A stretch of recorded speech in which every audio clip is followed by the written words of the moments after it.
Hello friends, how are you? Welcome back to my YouTube channel study result world. Friends, आज हम वर्णमाला और उसके उच्चारण स्थान के बारे में जानेंगे।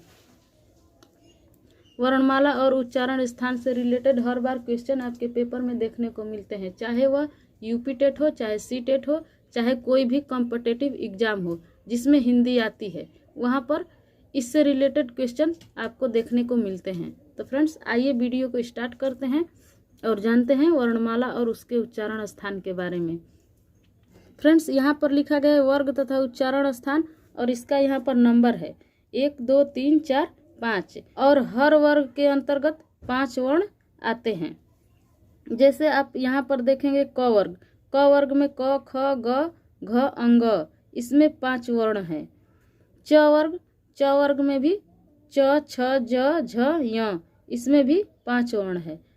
ट वर्ग में भी 5 वर्ण है, ट ठ ड ढ ड़। त वर्ग में भी 5 वर्ग है, त थ द ध न। और प वर्ग में भी 5 वर्ण है, प फ ब भ म। इस प्रकार इनकी संख्या कितनी है? 25 है। और क से लेकर म तक ये जितने भी वर्ण है इसको स्पर्श व्यंजन कहते हैं, क्योंकि ये हमारे मुंह के किसी न किसी भाग को स्पर्श करके उच्चारित होती है, इसलिए इसको स्पर्श व्यंजन कहते हैं। और स्पर्श व्यंजन की संख्या 25 होती है, और स्पर्श व्यंजन का वर्ग 5 होता है। क च ट त प, इसको शॉर्टकट में भी आप याद कर सकते हैं। क च ट त प के माध्यम से इसको याद कर सकते हैं।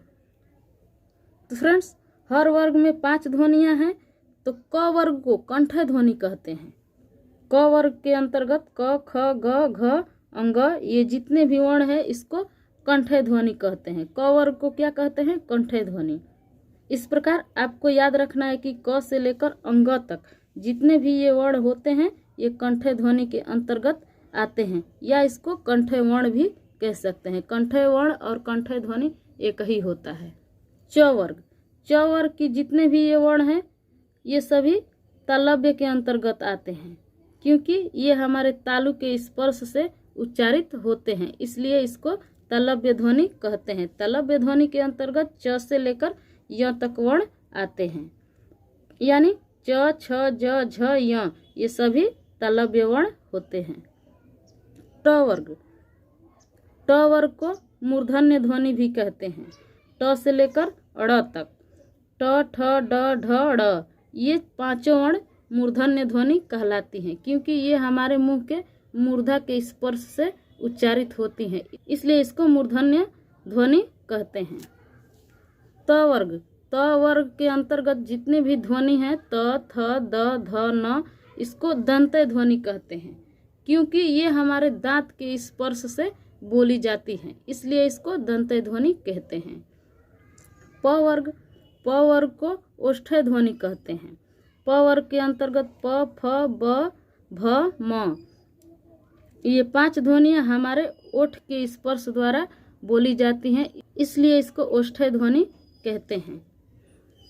फ्रेंड्स, जब भी हम कुछ बोलते हैं तो सबसे पहले हमारे कंठ से आवाज आती है, तो कंठ ध्वनि यानी सबसे पहले क वर्ग का नंबर आता है, इसको कंठ ध्वनि कहते हैं। यानी कि जब भी हम कुछ बोलते हैं तो सबसे पहले हम कंठ से शुरुआत करते हैं।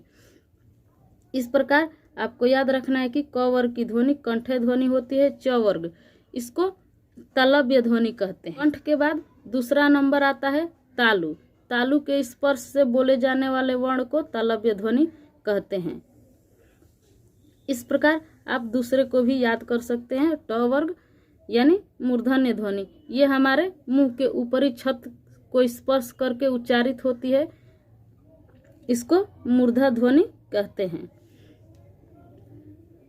तो सबसे पहले कंठ की बारी आती है, उसके बाद तालु की, और तीसरे नंबर पर मूर्धा की, और चौथे नंबर पर जो कि त वर्ग का ध्वनि होती है। त वर्ग के अंतर्गत दंत ध्वनि होती है, और दंत ध्वनि जो कि हमारे दांत को स्पर्श करके बोली जाती है उसको दंत ध्वनि कहते हैं। तो चौथे नंबर पर हमारा दांत की बारी आती है, तो ये दंत ध्वनि चौथे नंबर की ध्वनि होती है, जो कि त वर्ग की ध्वनि होती है। प वर्ग यानी सबसे लास्ट वाला, यानी सबसे लास्ट में हमारा ओठ होता है, इसलिए इसको आप इस तरह से याद कर सकते हैं कि सबसे लास्ट में ओष्ठ्य ध्वनि होती है, जो कि प वर्ग की ध्वनि होती है। प से लेकर म तक जितनी भी ध्वनि होती हैं ये ओष्ठ्य ध्वनि होती हैं। और ये 5वें नंबर पर जितनी भी ध्वनि होती है ये अनुनासिक या नासिक ध्वनि होती है, क्योंकि इसका संबंध कहीं ना कहीं हमारे नाक से है। जब ये 5वें नंबर की ध्वनि को उच्चारित हम करते हैं तो कुछ न कुछ हमारे नाक पर प्रभाव पड़ता है, तो इसको अनुनासिक या नासिक ध्वनि कहते हैं। और ये 5वें अक्षर की ध्वनि होने के कारण इसको पंचमा अक्षर भी कहते हैं। फ्रेंड्स, इस प्रकार आप इसको याद कर सकते हैं। अगला पॉइंट है घोषत्व के आधार पर व्यंजनों का वर्गीकरण, यानी क से लेकर म तक जितने भी वर्ण हैं उनको घोषत्व के आधार पर वर्गीकरण किया गया है। तो घोष का अर्थ होता क्या है? घोष का अर्थ होता है स्वर तंत्रियों में ध्वनि का कंपन, यानी हमारे स्वर तंत्री में ध्वनि का कंपन ही घोष होता है।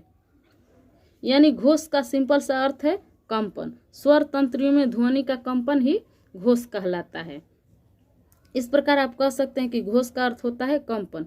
तो कंपन के आधार पर या घोषत्व के आधार पर वर्णमाला व्यंजनों को 2 भागों में बांटा गया है। आइए देखते हैं कौन कौन से है। पहला है सघोष, जिसको घोष वर्ण भी कहते हैं। सघोष और घोष एक ही बात है।